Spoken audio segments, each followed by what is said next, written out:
Dear students, ہمارا next topic ہے ایوب خان کے دور کی حکومتی اصلاحات۔ سب سے پہلے زرعی اصلاحات کا نفاذ کیا گیا۔ ایوب خان نے حکومت کی بھاگ دوڑ سنبھالتے ہی ملک کی ترقی کے لیے، ملک کی خوشحالی کے لیے بہت سی اصلاحات کا اعلان کیا۔ کیونکہ پاکستان ایک زرعی ملک ہے، اس لیے اس نے سب سے پہلے زرعی اصلاحات کا اعلان کیا۔ ان اصلاحات میں حکومت نے تمام جاگیریں ختم کر دیں۔ کسی بھی شخص کے لیے حد ملکیت 1500 ایکڑ نہری زمین اور 1000 ایکڑ بارانی زمین رکھی گئی، یعنی کہ ایک شخص جو ہے وہ 1500 ایکڑ نہری زمین سے، نہری زمین وہ زمین جو نہروں کے پانی کے ذریعے سیراب ہوتی تھی، اور 1000 ایکڑ بارانی زمین وہ ہوتی ہے جس کا انحصار بارشوں پر ہوتا ہے۔ یہ حد ملکیت فکس کی گئی۔ اس کے علاوہ باغات کے لیے 150 ایکڑ زمین رکھی گئی۔ زمینوں پہ کام کرنے والے مزارعین کے حقوق کا تحفظ کیا گیا اور کسان سے جبراً کام کروانے کو سختی سے ممنوع قرار دے دیا گیا۔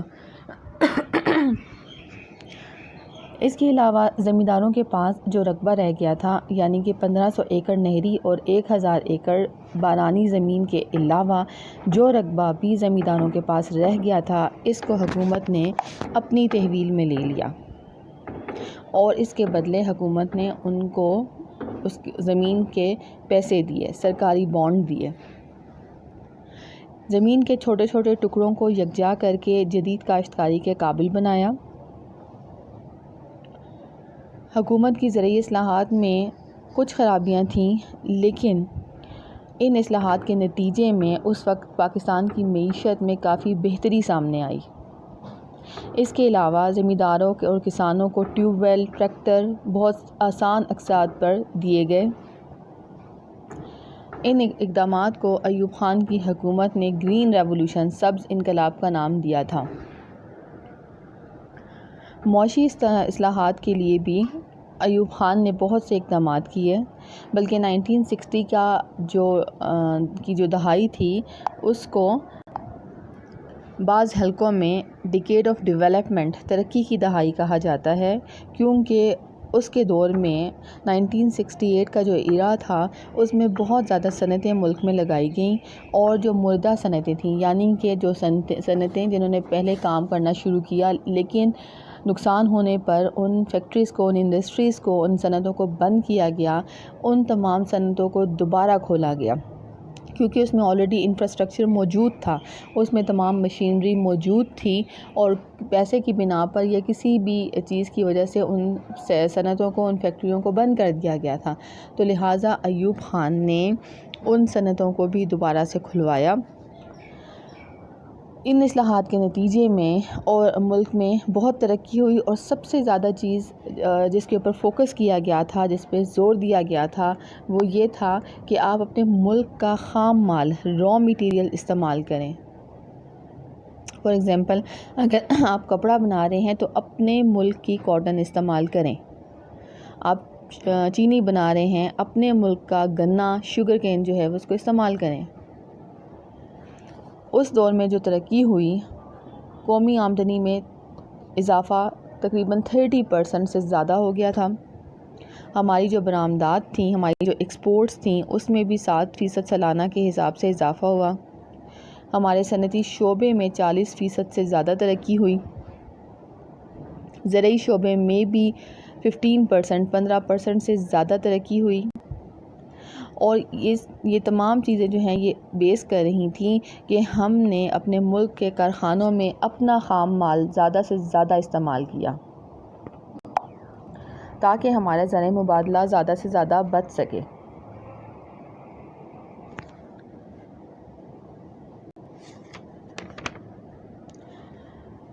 بنیادی جمہوری پاکستان انڈسٹریل ڈیولپمنٹ کارپوریشن 1949 میں قائم ہوئی تھی، اور اس کا مقصد یہی تھا کہ بہت لوگوں کو موٹیویٹ کیا جائے کہ وہ ملک میں صنعتیں لگائیں، ملک میں انڈسٹریز لگائیں۔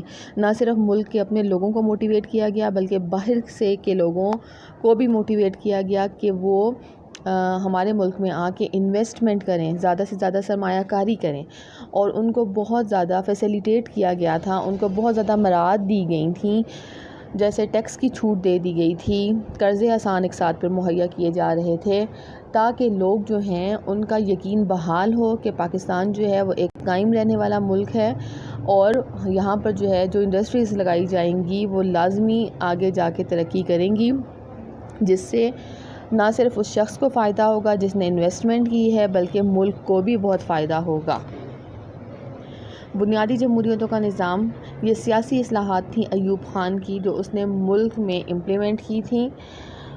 ایوب خان کے خیال میں پارلیمانی نظام جمہوریت پاکستان کے جیسے ملک کے لیے اور پاکستان کے عوام کے لیے بالکل سوٹیبل نہیں تھا۔ وہ کہہ رہا تھا کہ جمہوریت کا نظام ان ممالک میں ہونا چاہیے جہاں پہ لوگوں کے پاس سیاسی شعور ہوتا ہے۔ پاکستان میں لوگوں کے پاس سیاسی شعور کی کمی ہے، اور سیاسی شعور کی کمی کی وجہ ان کی غربت، جہالت اور ناخواندگی ہے۔ اس لیے اس نے بنیادی جمہوریتوں کا نظام ملک میں رائج کیا۔ یہ ایک ایسا نظام تھا جو کہ نچلی سطح سے شروع ہو کے اوپر کی طرف جاتا تھا۔ اس کی 4 سٹیجز تھیں: یونین کونسل، تحصیل کونسل، ڈسٹرکٹ کونسل اور صوبائی کونسل۔ اس کا بنیادی مقصد یہی تھا کہ متعلقہ افسران اور عوامی نمائندے جو اس علاقے کے ہیں ان کو ایک ساتھ مل کر تربیت دینا، کام کرنے پر آمادہ کرنا، تاکہ افسران کو عوامی مسائل کے بارے میں پتہ چل سکے، انہیں پتہ چل سکے کہ ان مسائل کو ہم نے کیسے حل کرنا ہے، اور ایک مسئلے کو آپ چھوٹی سطح پر ہی حل کر لیں اس سے پہلے کہ وہ ایک بہت بڑے مسئلے کی شکل اختیار کرے۔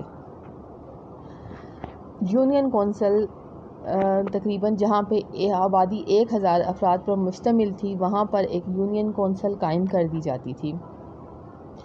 یونین کونسل کا کام اپنے علاقے کی ترقی، اپنے علاقے کی زراعت کی ترقی اور قانون کی حکمرانی تھی۔ یہ بہت سی چیزوں پہ مقامی ٹیکس بھی وصول کرتی تھی۔ یونین کونسل کے تمام کام ڈپٹی کمشنر کنٹرول کرتے تھے، اور کونسل کے تمام نمائندے اس کے فیصلوں کے اگینسٹ نہیں جا سکتے تھے، ان کے فیصلوں کو یونین کونسل نے ماننا ہوتا تھا۔ اس نظام کا فائدہ بھی تھا اور نقصان بھی تھا۔ فائدہ یہ تھا کہ عوامی نمائندوں کو مقامی سطح پر اپنے مسائل کے بارے میں پتہ چل جاتا تھا اور ان کو حل کرنے کے مواقع دیے جاتے تھے، ان کو فنڈز دیے جاتے تھے، ان کو پیسہ دیا جاتا تھا کہ اس مسئلے کو یہیں پہ ختم کر دیا جائے۔ بی ڈی ممبرز جو ہیں ان کی تعداد پہلے 80,000 تھی، 40,000 مشرقی پاکستان سے اور 40,000 مغربی پاکستان سے منتخب کیے گئے تھے۔ بعد میں اس کو بڑھا کے 1,20,000 کر دیا گیا، اور ان بی ڈی ممبران نے ایک انتخابی ادارے کی شکل اختیار کر لی۔ 1960 میں ان بی ڈی ممبران کو جب یہ حق دیا گیا کہ یہ ممبران صدر قومی اسمبلی اور صوبائی اسمبلی کے اراکین کو منتخب کریں گے، تو اس طریقہ انتخاب پر کافی تنقید ہوئی، کیونکہ ان اراکین پر سرکاری دباؤ ڈالنا بہت آسان تھا۔ انہی بی ڈی ممبران نے ان فیوچر ایوب خان کو صدر منتخب کیا۔ تعلیم یافتہ اور باشعور طبقہ اس نظام کو بالکل پسند نہیں کر رہا تھا، اس لیے ایوب خان کے زوال کے ساتھ ہی یہ سسٹم جو تھا وہ ختم ہو گیا۔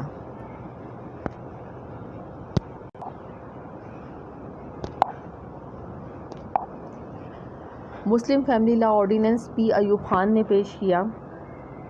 اس دور میں ڈائیورس ریٹ جو ہے، طلاقوں کی جو شرح ہے وہ ایک دم سے بہت زیادہ بڑھ رہی تھی، اور جب جو ہے ڈائیورس ہوتی ہے یا طلاق ہوتی ہے تو ایک فیملی پوری کی پوری تباہ ہو جاتی ہے، جس سے معاشرے پر بہت برے اثرات مرتب ہوتے ہیں۔ اس لیے مسلم فیملی لا آرڈیننس جاری کیا گیا، جس کے تحت شادی کا اندراج یونین کونسل میں ضروری قرار دیا گیا۔ کوئی بھی مرد اگر دوسری شادی کر سکے گا تو اس کے لیے چند چیزوں کا ہونا ضروری ہے: پہلی بیوی کی رضامندی، اور دوسری بات کہ اگر وہ شخص شادی کر رہا ہے تو وہ دوسری شادی کے ساتھ ساتھ پہلی بیوی اور بچوں کی کفالت بھی کر سکتا ہے یا نہیں، یہ چیز یونین کونسل دیکھے گی۔ طلاق کے لیے قانون میں اکٹھی 3 بار طلاق کا جو طریقہ تھا اس کو متروک قرار دیا گیا اور یہ کہا گیا کہ ایک طلاق کے 3 مہینے کے بعد دوسری طلاق ہوگی اور اس کے 3 مہینے کے بعد تیسری طلاق اگر ہوئی تو تب اس کو طلاق کنسیڈر کیا جائے گا. یہ چیز لاء میں لکھی گئی. اور بیوی بچوں کی کفالت کی ذمہ داری ہمیشہ شوہر پر عائد رہے گی. اس آرڈیننس کے ذریعے خواتین کو بہت زیادہ قانونی تحفظ فراہم کیا گیا اور وہ بہت زیادہ خوش تھیں ایوب خان کی ان اصلاحات سے. شادی کے اندراج کے لیے امام اور خطیب بھی مقرر کیے گئے. اس آرڈیننس کو بہت زیادہ لوگوں نے، اسپیشلی جو خواتین تھیں، انہوں نے بہت پسند کیا. کچھ لوگوں نے اسے تنقید کا نشانہ بھی بنایا، جن میں ظاہری بات ہے کہ مولوی حضرات ہی ہوں گے. انہوں نے اس کو تنقید کا نشانہ بنایا. بہرحال اس کو بھی ملک میں امپلیمنٹ کر دیا گیا. اس کے بعد ایوب خان نے جسٹس شہاب الدین کی سربراہی میں ایک آئینی کمیشن بنایا جس نے 1961 میں حکومت کو مختلف آئینی تجاویز پیش کیں. ان میں سے بہت سی تجاویز ایوب خان کو خود بھی قابل قبول نہیں تھی کیونکہ یہ تجاویز پارلیمانی اور جمہوری نظام پر مبنی تھیں. اس لیے اس نے ایک اور آئینی کمیٹی تشکیل دی جس نے اپنی سفارشات ایوب خان کے سامنے 1 مارچ 1962 کو پیش کیں. 1962 کا آئین ملک میں امپلیمنٹ کیا گیا اور اس کی خصوصیات میں پہلی تھی کہ ملک کا نام اسلامی جمہوریہ پاکستان رکھا گیا. پہلے جمہوریہ پاکستان رکھا گیا، لیکن کیونکہ پاکستان اسلام کے نام پر حاصل کیا گیا ہے اس وجہ سے فوراً اس کو میں امینڈمنٹ کے ذریعے، ترمیم کے ذریعے نام چینج کر کے اسلامی جمہوریہ پاکستان رکھا گیا. پہلے بنیادی حقوق کا ذکر نہیں تھا، لیکن بعد میں جب باقی لوگوں نے اس کو پر تنقید کی کہ پاکستان جو ہے ایک جمہوری ملک ہے اور ہمارے پاس بنیادی حقوق ہونے چاہیے، تو بنیادی حقوق کا چیپٹر بھی اس آئین میں شامل کیا گیا. اسلام کے منافی یعنی کہ اسلام کے خلاف کوئی قانون نہیں بنایا جائے گا. ملک کا سربراہ ہمیشہ مسلمان ہوگا. صدر کا انتخاب 5 سال کے لیے ہی ہوگا. اس آئین کی روح سے ملک میں صدارتی نظام قائم کیا گیا. 56 کے آئین میں پارلیمانی نظام قائم کیا گیا تھا. ابھی بھی ہمارے ملک میں پارلیمانی نظام حکومت ہی ہے جس میں پارلیمنٹ اسٹرانگ ہوتی ہے، وزیر اعظم کے پاس اختیارات زیادہ ہوتے ہیں. لیکن کیونکہ ایوب خان جو ہے وہ خود صدر بنا تھا، اس وجہ سے ملک میں صدارتی نظام رائج کیا گیا. پاکستان کو ایک وفاق قرار دیا گیا جو 2 صوبوں یعنی مشرقی اور مغربی پاکستان پر مشتمل تھا. سرکاری زبانیں اردو اور بنگالی دونوں کو قرار دیا گیا. انگریزی کو دفتری زبان کی حیثیت دی گئی. عدلیہ کی آزادی اور خود مختاری کی ضمانت دی گئی. ملک میں ایک ایوانی قانون ساز ادارہ یعنی قومی اسمبلی قائم ہوا. اس کے ممبران کی کل تعداد 156 تھی جو کہ مشرقی اور مغربی پاکستان میں برابری کی بنیاد پر تقسیم کی گئی تھی. 6 نشستیں اس میں عورتوں کے لیے رکھی گئی تھیں. اور صدر اور قومی اور صوبائی اسمبلی کے ممبران کا انتخاب کون کرتا تھا؟ BD ممبران کرتے تھے.